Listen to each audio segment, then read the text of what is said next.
The two orc women stood at the edge of the village just as the sun began to set, their green skin catching the golden light in a way that made them look both fierce and strangely vulnerable.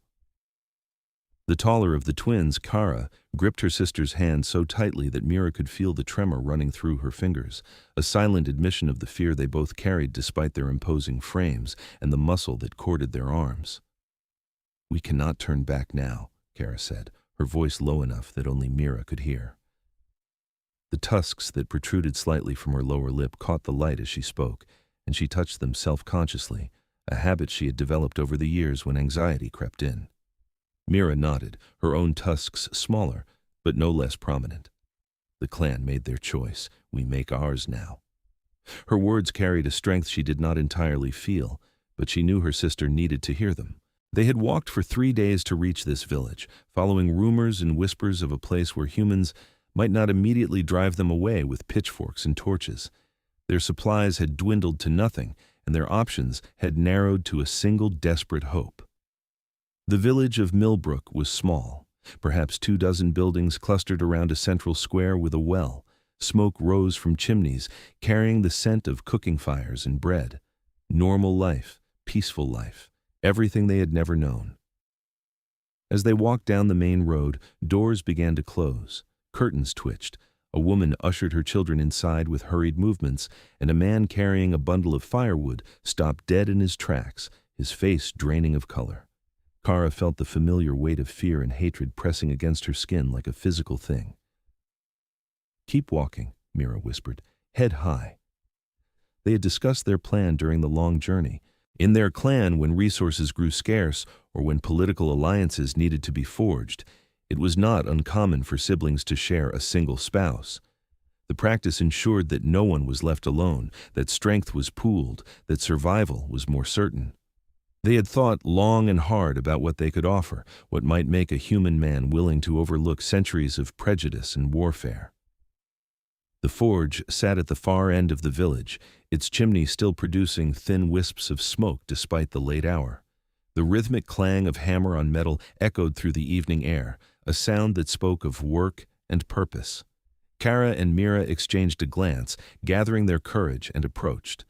The blacksmith stood with his back to them, his shoulders broad beneath a leather apron darkened with soot and age. He was working on what looked like a plowshare, his movements precise and practiced. When the hammering stopped and he plunged the glowing metal into a barrel of water, the hiss and steam filled the space between them. "We are closed for the day," he said without turning around. His voice was deep and carried the roughness of someone who spent his days breathing forge smoke. "We are not here for metalwork," Kara said, forcing her voice to remain steady. "We seek to speak with you about a different matter." The blacksmith turned then, and Kara found herself looking into a face weathered by heat and hard work. He was perhaps 30 years of age, with dark hair that curled slightly at his temples where sweat had dampened it.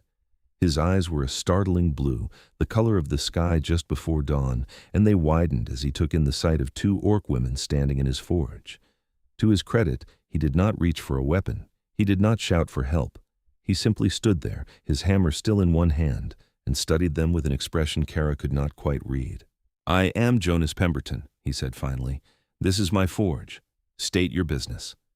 Mira stepped forward, her chin lifted in a gesture of pride that their mother had taught them. "Never grovel," she had said. "Never beg. State your worth and let others see it." "I am Mira, and this is my sister Kara. We come from the Iron Ridge clan, though we are cast out from them now. We seek a husband." Jonas blinked. Of all the things he might have expected 2 orc women to say, that was clearly not on the list. "A husband," he repeated slowly. "One husband," Kara clarified, "for both of us. It is our custom, when circumstances require it, to share a spouse. We would offer our skills, our strength, our loyalty. In return, we ask for shelter, for acceptance, for a chance to build a life that is not defined by war and blood." The silence that followed was heavy.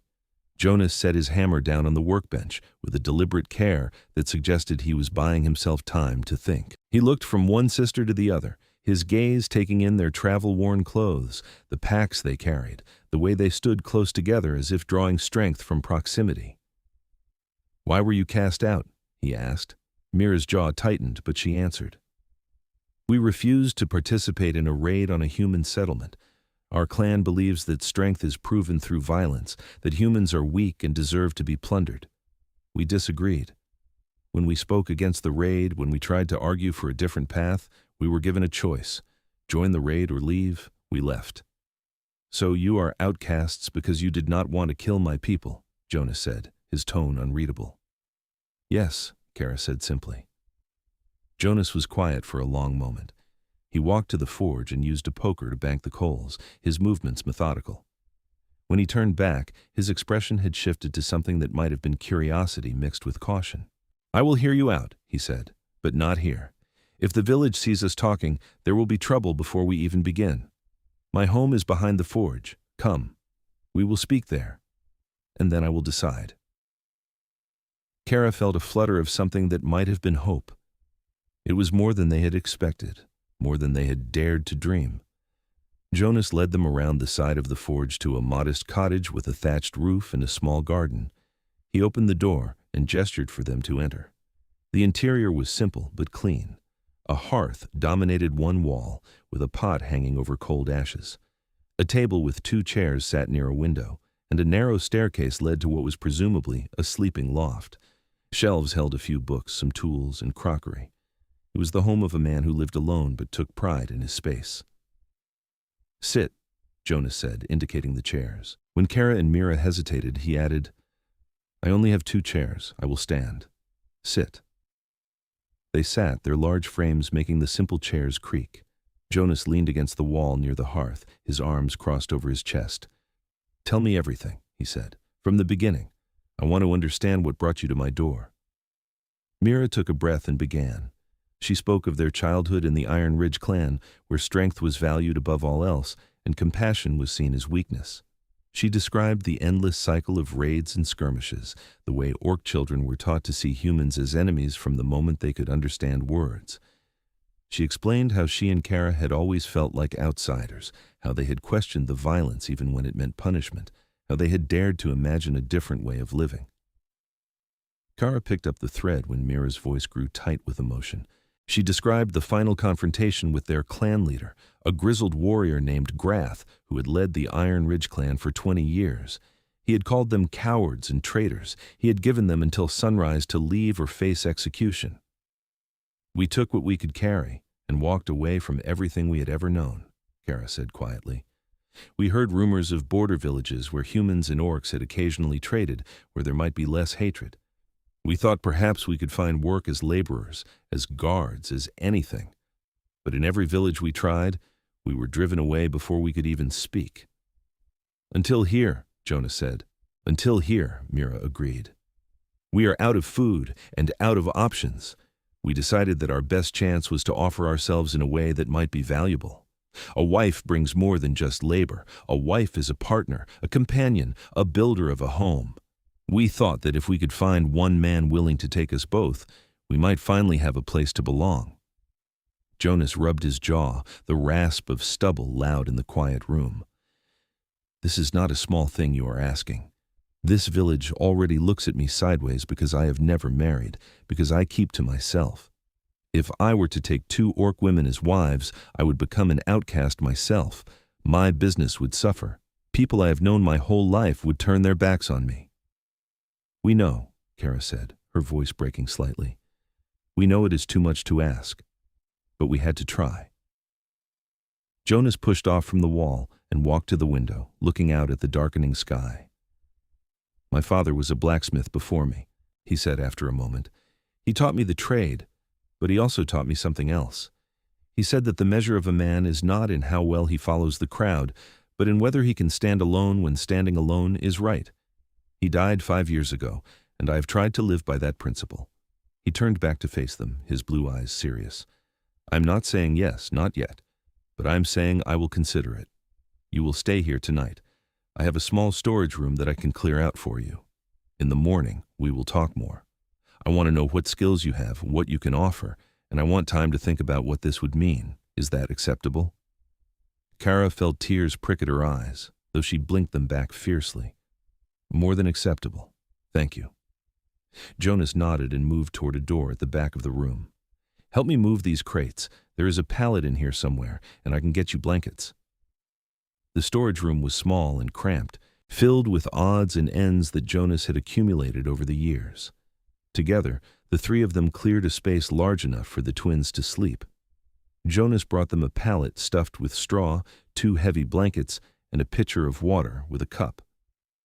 "There is bread and cheese in the cupboard by the hearth," he said. "Help yourselves. I'm going to step out and make sure the forge is properly secured for the night. When I come back, we can have a simple supper, and then you should rest. You look exhausted." When Jonas left, Kara and Mira sat on the pallet and looked at each other. "He did not drive us away," Mira whispered, as if saying it too loudly might break the spell. "He did not," Kara agreed, "but this is only the first step. He might still refuse us in the morning. Then we will face that when it comes. For tonight, we are warm and safe. That is more than we have had in a long time." They ventured out to the main room and found the bread and cheese Jonas had mentioned. It was simple fare, but it tasted like a feast after days of going hungry. They were just finishing when Jonas returned, his face thoughtful. He prepared a simple stew from vegetables and dried meat, working with an efficiency that spoke of long practice. As the stew simmered, he set the table and brought out bowls. "Sit," he said again, and this time Kara took one chair while Mira fetched a stool from the corner. They ate in silence for a while, the only sound the scrape of spoons against bowls. Finally, Jonas spoke. "Tell me about your skills. What can you do?" Mira set down her spoon. "I am a tanner and leather worker. I can cure hides, make leather goods, repair saddles and harnesses. I'm also a skilled tracker and hunter. Kara is a weaver and knows herb lore. She can make cloth from flax or wool, and she can identify and prepare medicinal plants." Jonas raised his eyebrows. "Those are valuable skills. Why did you not lead with that?" "Because skills do not erase what we are," Kara said quietly. "We have learned that humans see our green skin and tusks before they see anything else." Jonas nodded slowly. "You are not wrong, but I am trying to see past that. If I am honest, I have never understood the depth of hatred between our peoples. I know the history, or at least the version humans tell. I know there have been raids and violence, but I have also wondered if there might be more to the story." "There is always more to the story," Mira said. "Orcs raid because we are pushed to the margins, to lands where game is scarce and soil is poor.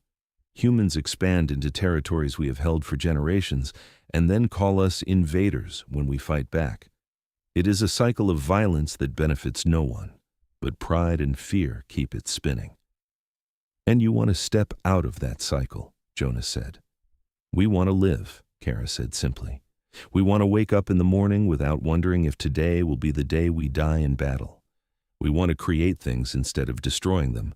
We want to love and be loved. Is that so much to ask?" Jonas looked at her for a long moment, and Kara saw something shift in his expression. "No," he said softly. "It is not too much to ask. It is the most basic human desire. Or orc desire, I suppose. The desire to live in peace." They finished their meal, and Jonas showed them where they could wash their bowls. As Mira and Kara prepared to retreat to the storage room, Jonas cleared his throat. "I will give you my answer in 3 days. I need time to think, to consider what this would mean for all of us. In the meantime, you are welcome to stay here. I ask only that you remain inside during the day, so the village does not see you. I will bring you food and whatever you need." "We understand," Mira said, "and thank you. Truly." Jonas nodded and bid them good night. As Kara and Mira settled onto the pallet in the storage room, they held hands in the darkness, each lost in her own thoughts. The next morning, Jonas brought them porridge and apples for breakfast. He seemed quieter than the night before, more withdrawn, and Kara worried that he was regretting his offer to consider their proposal. But he did not ask them to leave, and he did not treat them with cruelty. He simply went about his work, the sound of the forge ringing through the walls. At midday, he brought them bread and stew. "I have been thinking," he said as he set the food down, "if I were to agree to this, what would you expect from the arrangement? What does marriage mean to you?" Kara exchanged a glance with Mira. They had discussed this during the long nights on the road, trying to anticipate every question and objection. "We would expect partnership," Kara said.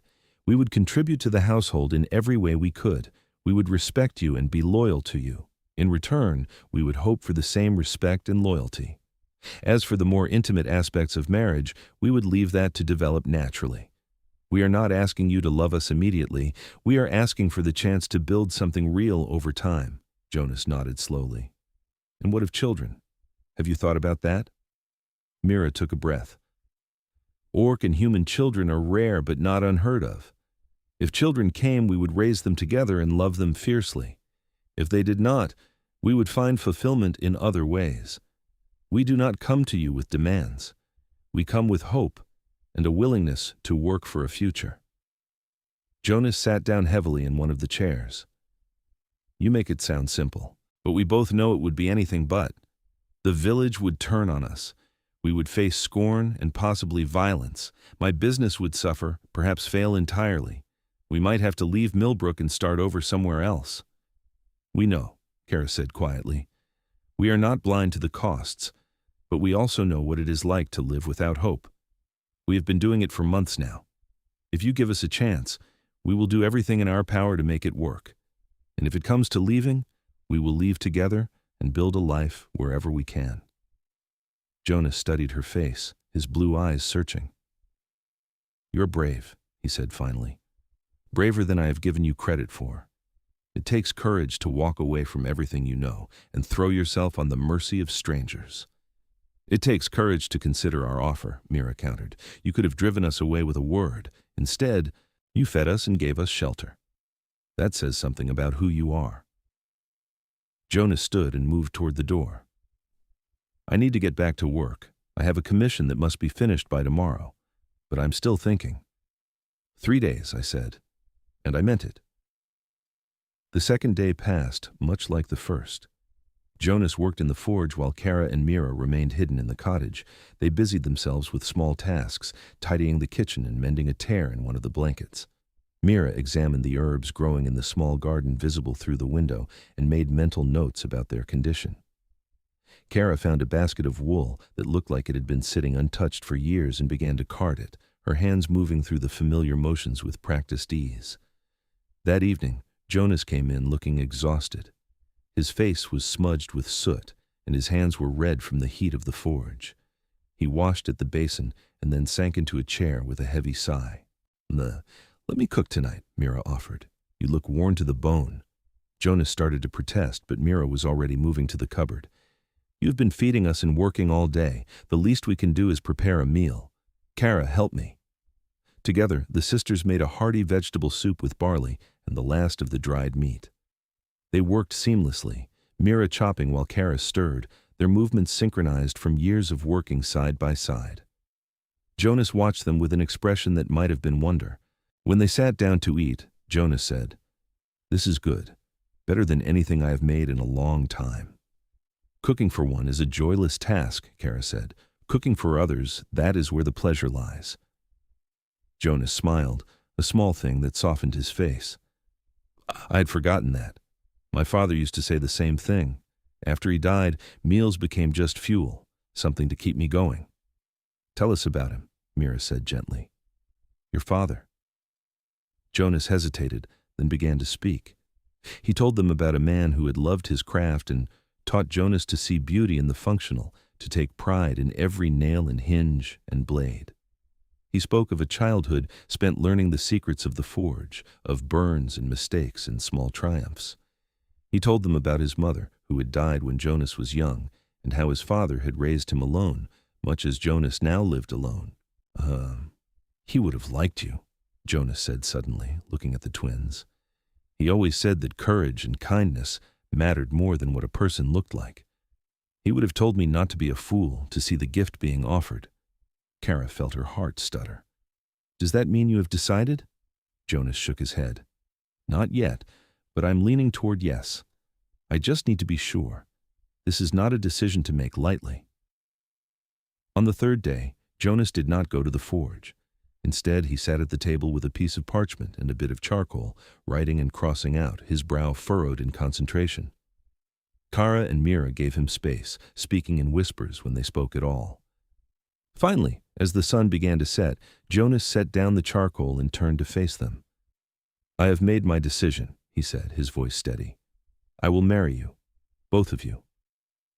Kara felt the world tilt. She reached for Mira's hand and gripped it tightly. "Truly?" she whispered. "Truly," Jonas said. "But we need to be clear about what this means. The village will not accept this easily. We will face hostility, possibly violence. I am prepared for that, but you need to be as well. We will need to be united, to stand together no matter what comes. Can you do that?" "Yes," Mira said, her voice fierce. "We can. We will." Jonas nodded. "Then we will do this properly. Tomorrow, I will go to the village elder and declare my intention to marry. I will not hide you or be ashamed. I will stand before the village and say that I have chosen you, and I will dare anyone to challenge me. After that, we will see what happens." Kara felt tears streaming down her face, and she did not bother to wipe them away. "Thank you," she said, her voice breaking. "You will not regret this. We will spend every day proving that you made the right choice." Jonas stood and crossed to where they sat. He knelt down so that he was at eye level with them, and he took one of Kara's hands and one of Mira's. "I believe you," he said quietly. "I do not know what the future holds, but I believe that you are good people who deserve a chance at happiness, and I think that maybe, just maybe, we can build something worthwhile together." That night, they talked late into the evening, making plans and discussing logistics. Jonas explained the customs of human marriage in the village, and the twins explained orc bonding rituals. They agreed to blend the traditions, to honor both cultures in their union. In orc custom, a bonding is sealed with a shared meal and an exchange of tokens, Kara explained. The tokens represent the strengths each person brings to the bond. It could be anything, a weapon, a tool, a piece of craftsmanship. "And the meal?" Jonas asked. "The couple prepares it together and feeds each other the first bites," Mira said. "It symbolizes the mutual care and provision that defines a partnership." Jonas nodded thoughtfully. "We can do that. In human tradition, there is usually a ceremony before witnesses, with vows spoken aloud. Given the circumstances, I'm not sure we will have willing witnesses, but we can speak our vows to each other and to whatever gods may be listening." "That is enough," Kara said. "More than enough." The next morning, Jonas dressed in his best clothes, a simple tunic and trousers that had been mended carefully over the years. He looked at Kara and Mira, who wore their travel-stained garments, and frowned. "Wait here," he said. He disappeared up the stairs to the loft and returned with an armful of fabric. "These were my mother's," he said, holding out 2 dresses. "She was a large woman, strong like you. I think they might fit." The dresses were simple but well made, one a deep brown and the other a soft gray. Kara and Mira changed into them, marveling at the feel of clean cloth against their skin. The fit was not perfect, but it was close enough, and when they emerged from the storage room, Jonas's eyes widened. "You look beautiful," he said, and the sincerity in his voice made Kara's cheeks flush. "We will bring honor to these dresses," Mira said solemnly, "and to the woman who wore them." Jonas nodded, his throat working. "Come, it is time." They walked through the village together, Jonas in the center with Kara and Mira flanking him. Heads turned. People stopped what they were doing and stared. Whispers followed them like a cloud, and Kara could feel the weight of eyes on her back. The village elder, a man named Cedric Thornton, lived in a cottage near the center of the village. Jonas knocked on the door with a firm hand, and when Cedric answered, his face went through a rapid series of expressions: confusion, shock, anger. "Jonas Pemberton, what is the meaning of this?" Cedric demanded. "I have come to declare my intention to marry," Jonas said, his voice carrying a strength Kara had not heard before. "These are Kara and Mira. I intend to take them as my wives, according to the customs of both our peoples. I am here to inform you, not to ask permission." Cedric's face turned red. "This is madness. You cannot marry orcs. It is unnatural, forbidden." "Show me the law that forbids it," Jonas said calmly. "There is none. There is prejudice and tradition, but no law. I am a free man, and I choose to marry these women. They are skilled, hard-working, and kind. They are everything I could want in partners." A crowd was beginning to gather, drawn by the raised voices. Kara could see fear and anger on the faces around them, but she kept her chin high and her hand steady on Jonas's arm. "They are monsters," a woman shouted from the crowd. "They will murder you in your sleep." "They are not monsters," Jonas shot back. "They are people. They have names and dreams and fears just like we do. If you cannot see that, then the monster is not them but your own hatred." Cedric stepped forward, his voice low and dangerous. "If you do this, you will be cast out. No one will do business with you. You will be an exile in your own home." "Then I will be an exile," Jonas said. "But I will be an exile with a clear conscience and a full heart. Can you say the same?" The silence that followed was thick and tense. Cedric's jaw worked, and for a moment Kara thought he might strike Jonas. But then the elder stepped back, his face twisted with disgust. "So be it. You're no longer welcome in this village. Take your orc whores and go." Jonas did not flinch. "We will go. But you should know that you're losing a blacksmith who has served this village faithfully for 15 years. When your plows break and your axes dull, remember that you drove me away because you could not see past your own fear." He turned and walked away, Kara and Mira following close behind. The crowd parted to let them through, and Kara could feel the hatred radiating from them like heat from a forge. When they reached the cottage, Jonas closed the door and leaned against it, his hands shaking. "That went as well as I expected," he said with a bitter laugh. "You stood up for us," Mira said, her voice thick with emotion. "You risked everything." "I risked nothing that mattered," Jonas said. "I risked the good opinion of people who would judge me for choosing love over hate. That is no loss at all." Over the next few days, they prepared to leave. Jonas packed his tools and the belongings he could not bear to part with. Kara and Mira helped, organizing and sorting, turning the cottage into a shell of what it had been. They worked in a strange, focused silence, each absorbed in their own thoughts. On the fourth night, Jonas built a fire in the hearth and set out the ingredients for their bonding meal. Together, the three of them prepared a feast: roasted vegetables, fresh bread, a pot of stew rich with herbs that Mira had foraged from the garden. They worked side by side, their movements growing more comfortable with each passing hour. When the meal was ready, they set the table with care. Jonas brought out 3 cups and a bottle of wine he had been saving. "My father made this wine the year before he died," he said. "I have been waiting for the right occasion to open it. This feels right." They sat down and Jonas poured the wine. He raised his cup. "To new beginnings," he said. "To new beginnings," Kara and Mira echoed, and they drank. The wine was sweet and strong, and it warmed Kara from the inside out. Jonas served the stew, and as was custom, he offered the first bite to Kara, holding the spoon to her lips. She accepted it, her eyes never leaving his, and then she did the same for him. Mira and Jonas repeated the ritual, and then Mira and Kara. It was intimate and strange and perfect. After the meal, they exchanged tokens. Kara had spent the past days working on a woven belt, using the wool she had found, and dyeing it with plants from the garden. She had woven into it symbols of strength and protection, patterns that had been passed down through her clan for generations. She presented it to Jonas with trembling hands. "This represents my promise to stand by you, to protect you, to weave my life into yours," she said. Jonas accepted it with reverence, running his fingers over the intricate patterns. "It is beautiful. I will treasure it always." Mira's token was a small pouch filled with herbs, each chosen for its properties. "Lavender for devotion, rosemary for remembrance, sage for wisdom," she explained. "This represents my promise to care for you, to heal you when you are hurt, to bring peace to our home." Jonas took the pouch and held it to his chest. "I will keep it close to my heart." Then Jonas brought out his own tokens. For Kara, he had forged a knife with a handle wrapped in leather, the blade etched with a pattern of vines. "This represents my promise to provide for you, to craft a life for us with my own hands, to cut away anything that threatens our bond." Kara accepted it with tears in her eyes. The blade was perfectly balanced, the kind of craftsmanship that spoke of hours of painstaking work. For Mira, Jonas had made a set of delicate iron hooks, the kind used for weaving. "I know you lost your tools when you left your clan," he said. "These are not as good as what you might have had, but they are made with love. This represents my promise to support your work, to value your skills, to help you create beauty in the world." Mira held the hooks as if they were made of gold. "They are perfect," she whispered. They spoke their vows then, simple words that carried the weight of commitment.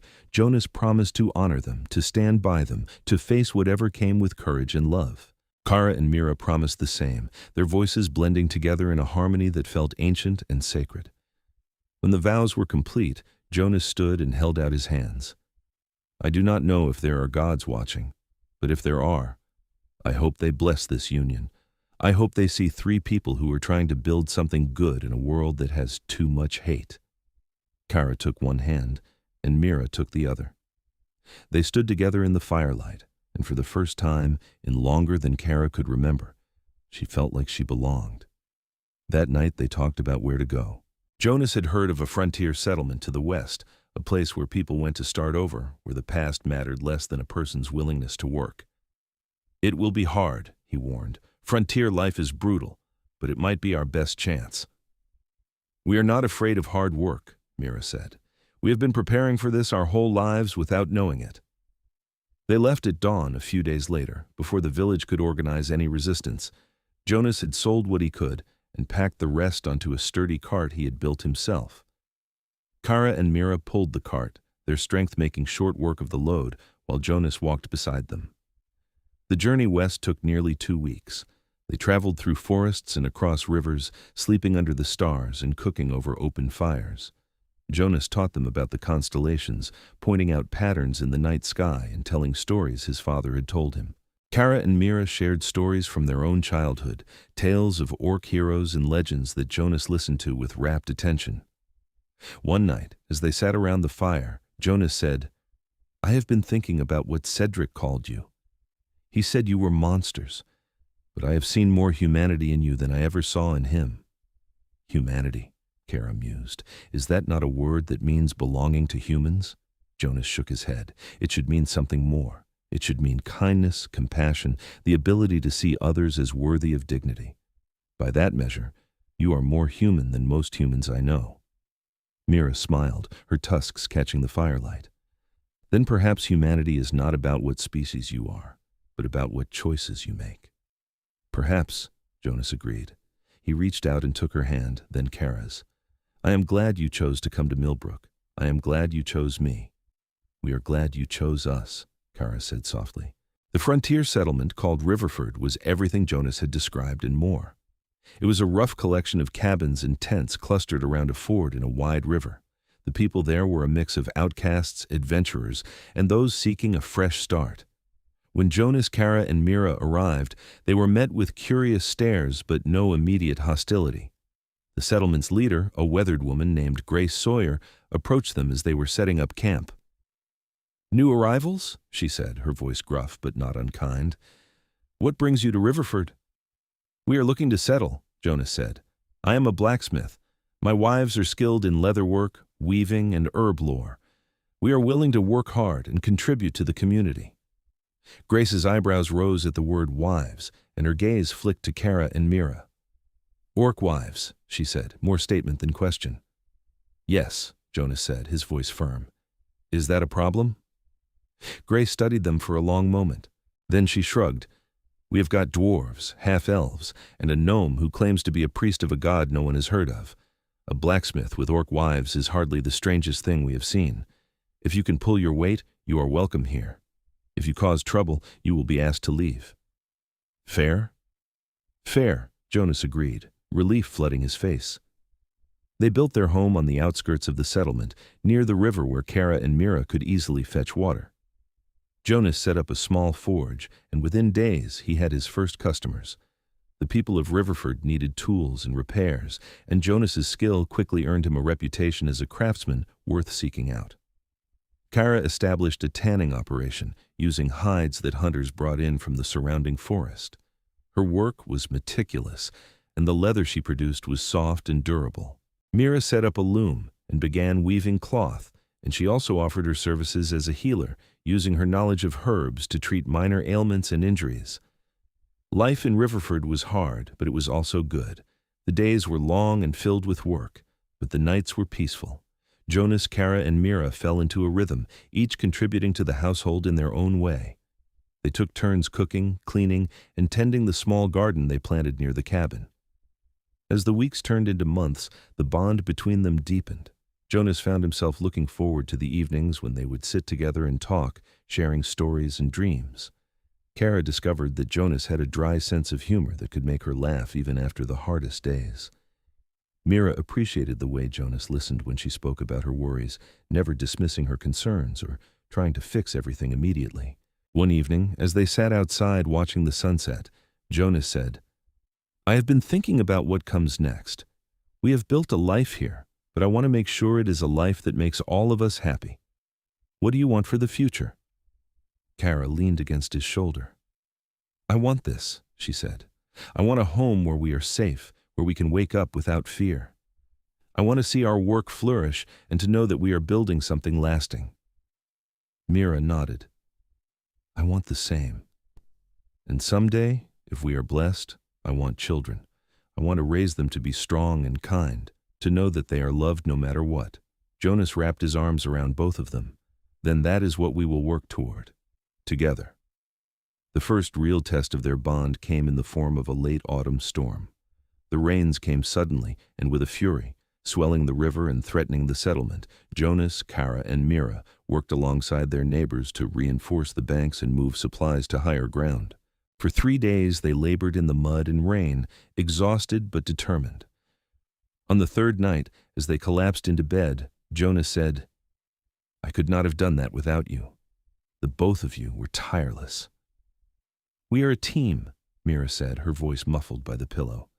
"That is what marriage is, facing the storms together." Jonas pulled them close, and they fell asleep tangled together, their bodies warm and their hearts full. Winter came, bringing with it snow and bitter cold. The forge became the heart of their home, its warmth a refuge from the freezing temperatures. Jonas taught Kara and Mira the basics of metalworking, and they spent long hours helping him with simpler tasks, learning to appreciate the skill and patience required. One evening, as they worked together to repair a broken hinge, Kara said, "I never thought I would find peace in a human settlement. I never thought I would have a husband who valued me, who saw me as more than just a warrior or a laborer." Jonas looked up from his work, his eyes warm. "You are so much more than that. You are brilliant and strong and kind. I am grateful every day that you chose to come into my life." Kara felt her eyes sting with tears. She set down her tools and crossed to where Jonas stood, wrapping her arms around him. He held her tightly, and Mira joined them, the three of them standing together in the glow of the forge. "I love you," Kara whispered. It was the first time she had said the words aloud, and they felt both terrifying and liberating. Jonas pulled back just enough to look into her eyes. "I love you too," he said. "Both of you. I did not expect it to happen so quickly, but it has, and I do not regret it." Mira cupped his face in her hands. "We love you too. You gave us a home, a purpose, a future. You are everything we could have hoped for and more." They kissed then, tentative at first and then with growing confidence. It was the first truly intimate moment they had shared, and it felt like a seal on the vows they had spoken months before. That winter was one of the happiest times of Kara's life. They spent long evenings by the fire, talking and laughing and dreaming. Jonas taught them to play a card game his father had loved, and they taught him orc songs that spoke of longing and hope. They celebrated the winter solstice with a feast, inviting a few neighbors who had become friends. Spring brought new life to Riverford. The snow melted, the river thawed, and the settlement burst into activity. Jonas received a commission to make a large set of tools for a new family that had arrived, and Kara and Mira's businesses flourished as well. It was during spring that Mira began to feel unwell. She was tired all the time, and certain smells made her nauseous. Kara noticed first and insisted that Mira rest, taking over her chores. When the symptoms persisted, Mira consulted an elderly woman in the settlement who had experience as a midwife. The woman examined Mira and then smiled. "You are with child," she said. "Congratulations." Mira felt the world tilt. She had hoped for this, dreamed of it, but the reality was overwhelming. She hurried home to tell Jonas and Kara, her heart pounding. When she burst into the cabin, Jonas looked up from the piece he was working on, alarmed. "What is wrong?" "Nothing is wrong," Mira said, her voice breaking with emotion. "Everything is right. I am pregnant. We are going to have a baby." Jonas dropped his hammer. Kara let out a shriek of joy and rushed to embrace Mira. Jonas joined them, and they stood together, crying and laughing. "A baby," Jonas whispered. "We are going to be parents." "You are going to be a wonderful father," Kara said fiercely. "And we are going to be a family." The pregnancy progressed smoothly, though Mira's energy remained low for the first few months. Jonas and Kara took over most of her tasks, and the settlement rallied around them, offering support and advice. Grace Sawyer stopped by one afternoon with a hand-carved cradle, her expression almost sheepish. "Made this for my own children, years ago," she said gruffly. "Figured you could use it." Mira accepted it with tears in her eyes. "Thank you. You have been so kind to us." Grace waved off the thanks. "You have earned your place here. You work hard, you do not cause trouble, and you make good neighbors. That is all anyone can ask." As Mira's belly grew, so did the sense of anticipation in the household.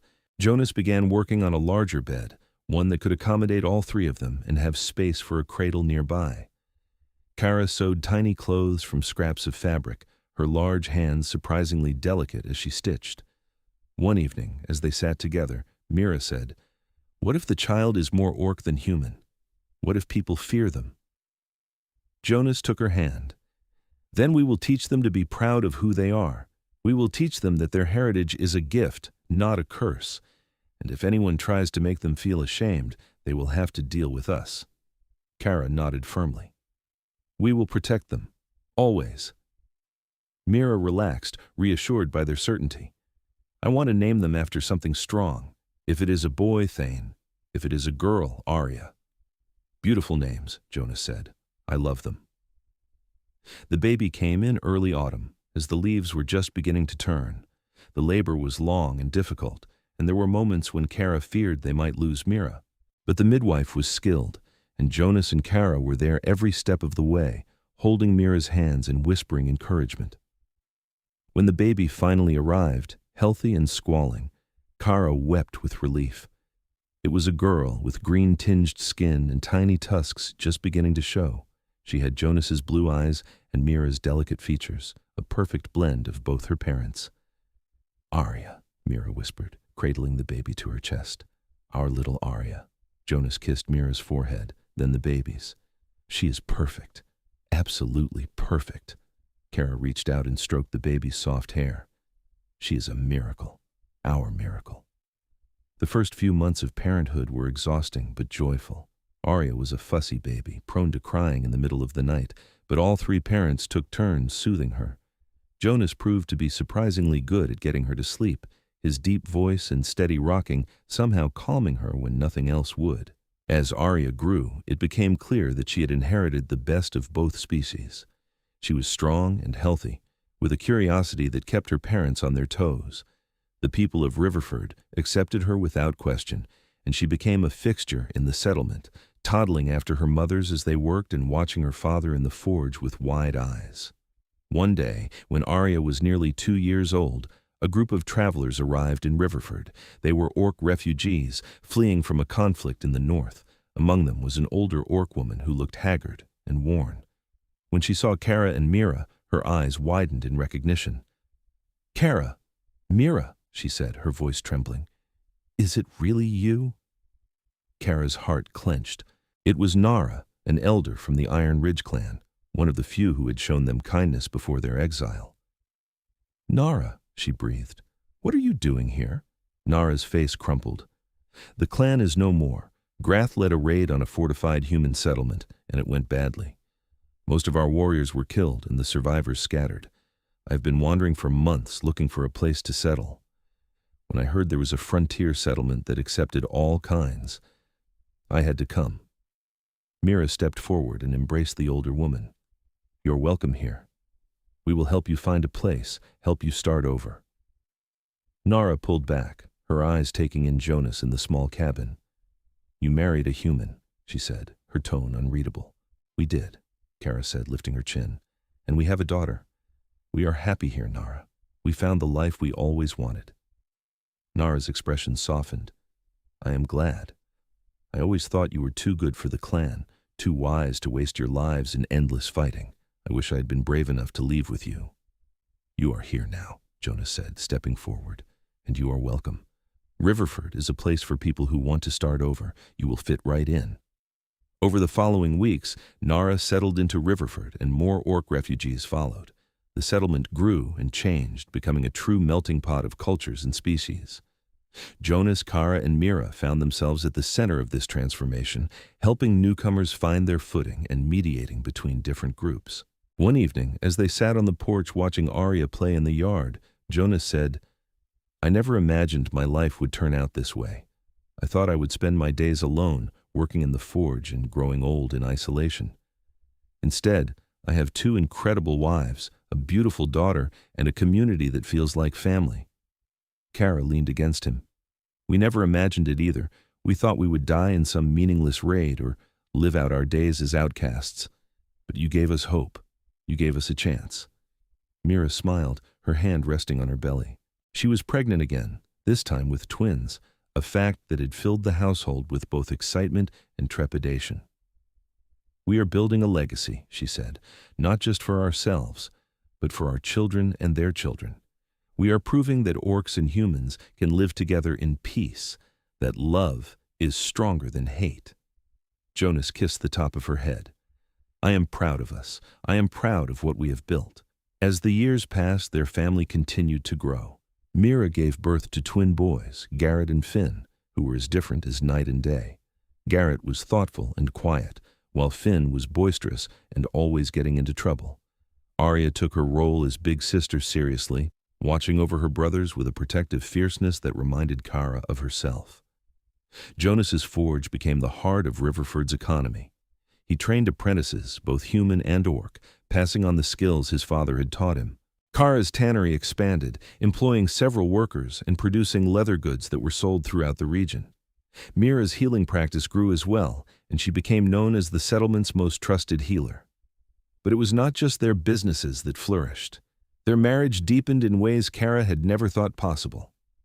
There were disagreements, of course, moments of frustration and miscommunication, but they always worked through them, always came back to the love that had brought them together.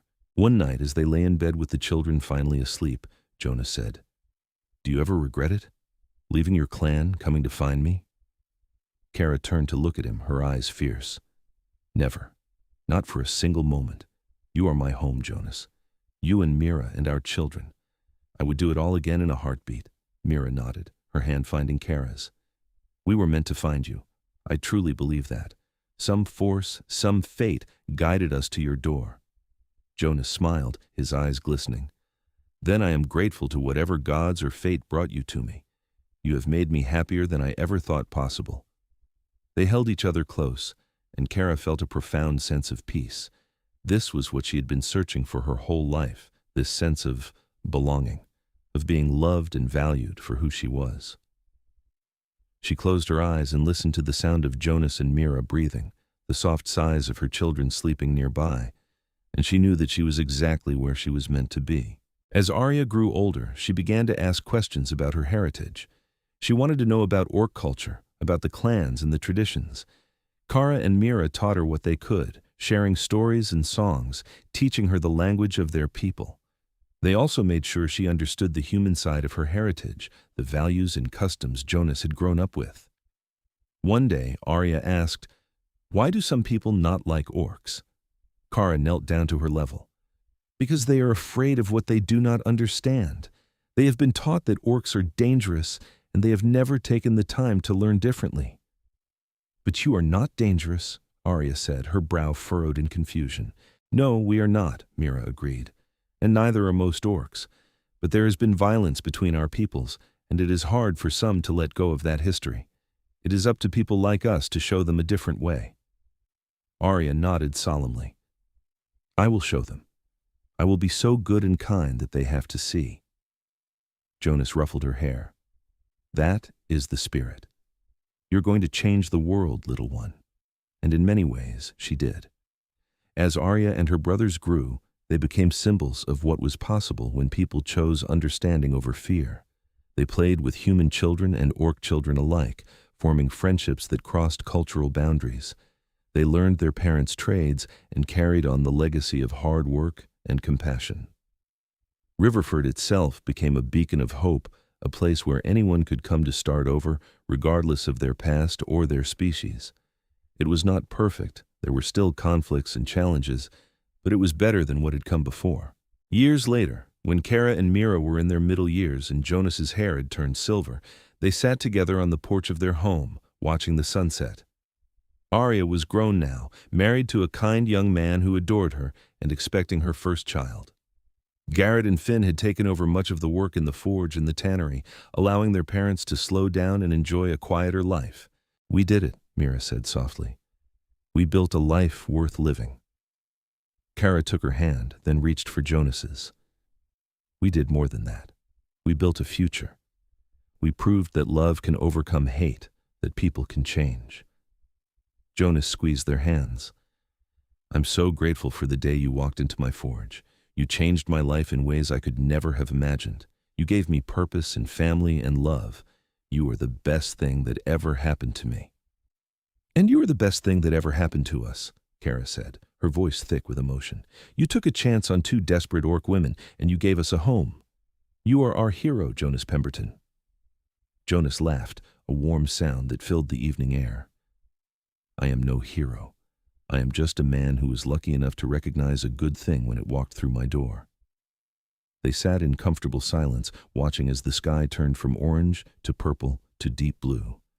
Stars began to appear, the same constellations Jonas had pointed out to them on their journey west all those years ago. Kara thought about the path that had brought them here, all the pain and fear and uncertainty, and she realized that she would not change a single moment. Every hardship had been worth it to reach this place, this peace, this love. As the first crickets began to chirp and a cool breeze rustled the leaves, Jonas said, "Whatever time we have left, I want to spend it just like this, with you, with our family, in this place we have built together. That is all I need." "That's all any of us need," Mira agreed. Kara leaned her head on Jonas's shoulder and closed her eyes, feeling the warmth of her family around her. They had come so far, from outcasts and exiles to pillars of a thriving community. They had faced down prejudice and fear, and they had won.